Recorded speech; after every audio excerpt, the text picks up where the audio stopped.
नाज़रीन इकराम, आज बड़ी खबरें आप तक पहुंचाएंगे। एक तो IMF से 1 अरब 16 करोड़ डॉलर मिल गए हैं, जो पाकिस्तान के लिए बहुत खुशखबरी की बात है। अब एक पाकिस्तान की कामयाबी कहा जा रहा है।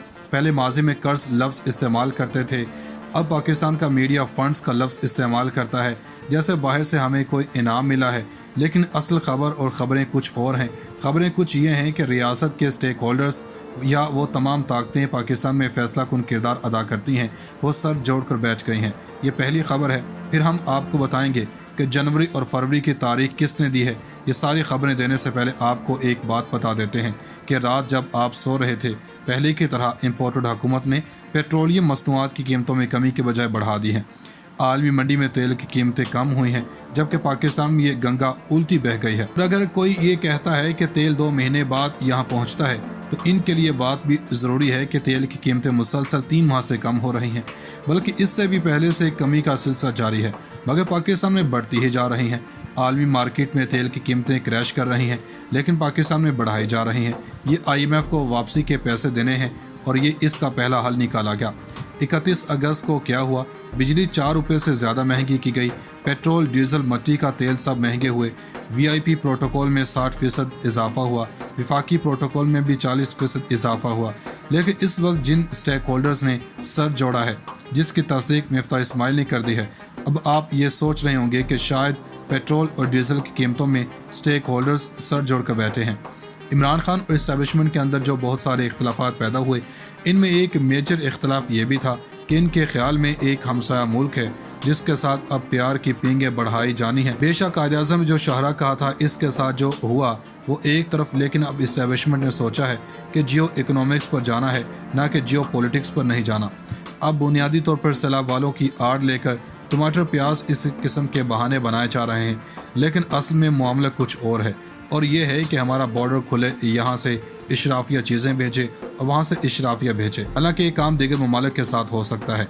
इस वक्त स्टेक होल्डर्स हमारे मसले के लिए नहीं है, बल्कि अपने मसाइल हल करने जा रहे हैं। बहाना सैलाब की वजह से होने वाली महंगाई है। पाकिस्तानी अवाम क्या, वक़्त वादी के लोगों की क्या अहमियत, फैसला हो चुका है। अब इसमें कहा गया है कि इंटरनेशनल एजेंसीज इन्वॉल्व हैं। कहा कि चूँकि हमने फूड आइटम्स भेजने हैं, तो आप ये बॉर्डर खोलेंगे तो ही ये मसला हल हो सकता है। तमाम स्टेक होल्डर्स के दरमियान जारी है और ये हल होता दिखाई दे रहा है। अब जनवरी और फरवरी की बात क्या है वो भी बता देते हैं। कोर्ट के अंदर गैर रस्मी बातचीत में पूछा गया कि आप इलेक्शन कैसे देख रहे हैं, तो इस बारे में खान साहब ने कहा था कि सैलाब का पानी 1 महीने में उतर जाएगा। इससे हज का नून लीग के शाहनवाज रांझा ने भांडा फोड़ दिया। वो कह रहे थे कि इस गुफ्तगू के दौरान वो समा न्यूज़ के रिपोर्टर के साथ बात कर रहे थे। इनसे पूछा गया कि आप इलेक्शन देख रहे हैं, तो इन्होंने कहा कि नहीं, पहले IMF आएगा, इसके बाद निगरान सेटअप पर गुफ्तगू होगी, वो सेटअप होगा तो जनवरी और फरवरी में इलेक्शन होंगे। इनकी गुफ्तगू इस वक्त ऑन रिकॉर्ड मौजूद है, और इसके अंदर आप सुन भी सकते हैं कि इसमें क्या कह रहे हैं। भरपूर अंदाज में वो बताते हुए नजर आ रहे हैं कि ये सारा कुछ हो रहा है, ये थोड़े अरसे के बाद ये सब कुछ होता हुआ नजर आएगा, जिसका मतलब ये है कि हुकूमत के अपने लोग तासुर देना शुरू हो गए हैं कि थोड़े अरसे के बाद चल कर ये होगा। ज़रूर अभी इस हवाले से ये चीज़ें नहीं हैं। जनवरी फरवरी है, इमरान खान भी इस हवाले से बात कर रहे हैं। थोड़ा सा आगे चलकर चीज़ें होती हुई नजर आएंगी। इमरान खान 1 सितंबर से अगले 10 दिन तक मुसलसल जलसे कर रहे हैं। सरगोदा के अंदर अवामी राब्ता मुहिम शुरू की और उसके बाद गुजरात का जलसा किया गया। पहले भी कर रहे थे, अब इसका अगला फेज़ है, जिसका मतलब ये है कि अब वो सिलसिला तेज़ कर देंगे। इसकी वजह यह है कि इमरान खान को तोशाखाना में फंसाना है, तो खान यही कर सकते हैं कि अवाम से रजू करें और अपना केस जीतें। शहबाज शरीफ के राइट हैंड वो एक ताकत और मुल्क में चले गए। मलिक अहमद खान पॉलिटिकल अफेयर्स और कुछ डिफेंस वाले मामलात में मुआवन खसूसी हैं। इस वक्त पाकिस्तान में तब्दीलियाँ हो रही हैं, तो वहाँ से IMF से पैसे आ गए हैं। आने वाले दिनों में कई अहम तीन पेशरफ देखने में आएंगी। नाज़रीन इकराम, उधर पाकिस्तान में ये जो तमाशा हो रहा, चीन इससे कतन खुश नहीं है। आप कह लें कि 0/0। आप ये देखें कि हुआ यूं है कि अफगान तालिबान ने कहा कि ये जो ड्रोन उड़ा था वो पाकिस्तान स्पेस से आया था। इसके बाद अफगानिस्तान के हमसाया ममालिक के कान खड़े हो गए। अगर अमेरिका पाकिस्तान की एयर स्पेस इस्तेमाल करके वो ईरान की किसी जगह पर हमला कर दे, तो याद रखें कि अफगानिस्तान का मामला तो जो भी है, लेकिन ईरान ने तो बताए बगैर पाकिस्तान पर चढ़ दौड़ना है। अब पाकिस्तान के फॉरेन ऑफिस ने कहा कि अफसोसनाक है, इन्होंने क्लियर कोई बात नहीं की, इन्होंने दो टोक अल्फाज में नहीं किया। जब तक ISPR अच्छे से इसकी तरदीद नहीं करेंगे, उस वक्त तक अफगान तालिबान यही कहेंगे। अब ये समझिए कि ये बात अगर ठीक है जो अफगान तालिबान ने की है, اس کے بعد چین شدید ناراض ہے، کیونکہ چین نے کہا تھا کہ امریکہ پاکستان میں آیا تھا صرف اور صرف پہلے وہ چین کو ٹیکل کرنے کے لیے آیا تھا، چین کی جاسوسی اور پاکستان پر حملے کے لیے۔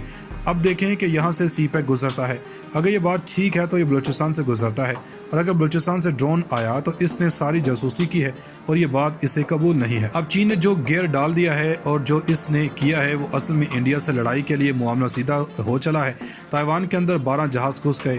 اصل میں چین پاکستان کے جو تماشے چل رہے ہیں سب کو پتہ ہے کہ یہ سب کچھ کون کر رہا ہے، اور اس میں خاص طور پر یاد رکھیں کہ IMF کے حوالے سے شوکت ترین کی آڈیو لیک ہوئی ہے، حالانکہ سب کو پتہ ہے کہ یہ جعلی ہے، مختلف حصے کاٹ کر بنائے گئے ہیں۔ جب دماغ ہی سارا دن اس حکومت کا ادھر ہوگا تو کیا ہوگا؟ اب چین سوچ رہا ہے کہ پاکستان میں اب تماشوں سے فرصت ہی نہیں مل رہی، اب ان کا پوزیشن لینے کا فیصلہ کر لیا ہے۔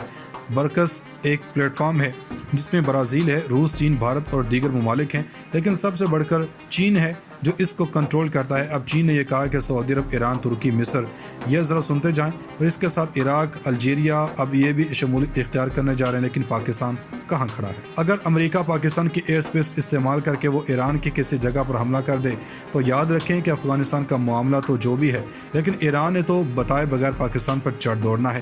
اب پاکستان کے فورن آفس نے کہا کہ افسوسناک ہے، انہوں نے کلیئر کوئی بات نہیں کی، انہوں نے دو ٹوک الفاظ میں نہیں کیا۔ جب تک ISPR اچھے سے اس کی تردید نہیں کریں گے اس وقت تک افغان طالبان یہی کہیں گے۔